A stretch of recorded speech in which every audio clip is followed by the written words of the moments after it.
கோடி ரூபாய் மோசடி செய்து தலைமறைவாக இருந்த நபர் கைது.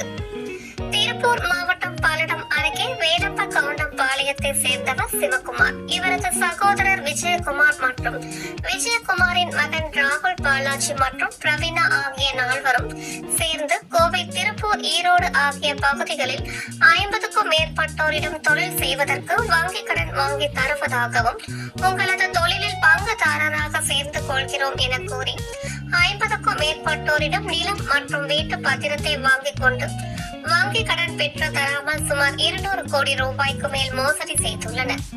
இவர்களால் பாதிக்கப்பட்ட கோவை தொண்டாமுத்தூர் பகுதியை சேர்ந்த சத்யமூர்த்தி, ரத்தினசாமி, குமரேசன், பிரியா உள்ளிட்ட 15க்கும் மேற்பட்டோர் சிவகுமார் உள்ளிட்ட 4 பேரிடம் இருந்து தங்களுக்கு சேர வேண்டிய பல கோடி ரூபாய் பணத்தை பெற்று தரும்படி பல்லடம் காவல் நிலையத்தில் புகார் அளித்திருந்தனர்.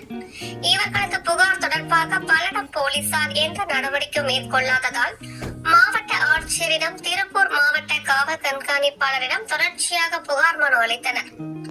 அதனைத் தொடர்ந்து பல்லடம் காவல்துறையினர் பல்லடத்தை சேர்ந்த சிவகுமார் உட்பட 4 பேர் மீதும் வழக்கு பதிவு செய்து 4வரையும் பல்லடம் காவல்துறை கண்காணிப்பாளர் சௌமியா தலைமையிலான தனிப்படை போலீசார் தேடி வந்தனர். கடந்த 3 மாதங்களுக்கு சிவகுமார் மற்றும் பிரவீனா ஆகியோர் கைதான நிலையில் இருவரும் ஜாமீனில் வெளியே வந்த பின்னர் மீண்டும் நீதிமன்றத்தில் இருவரும் ஆஜராகாததால் பிடி வாரண்ட் பிறப்பித்து நீதிமன்றம் உத்தரவிட்டது. கடந்த 3 மாதங்களாக நீதிமன்ற பிடியாணை உத்தரவுப்படி தனிப்படை போலீசார் ஆந்திரா, கேரளா, கர்நாடகா ஆகிய மாநிலங்களில் சிவகுமார் மற்றும் பிரவீனா ஆகியோரை தேடி வந்தனர். இந்நிலையில் கடந்த 2 மாதங்களுக்கு முன்பு பிரவீனாவை திருச்சியில் வைத்து கைது செய்து நீதிமன்றத்தில் ஆஜர்படுத்தி சிறையில் அடைத்தனர்.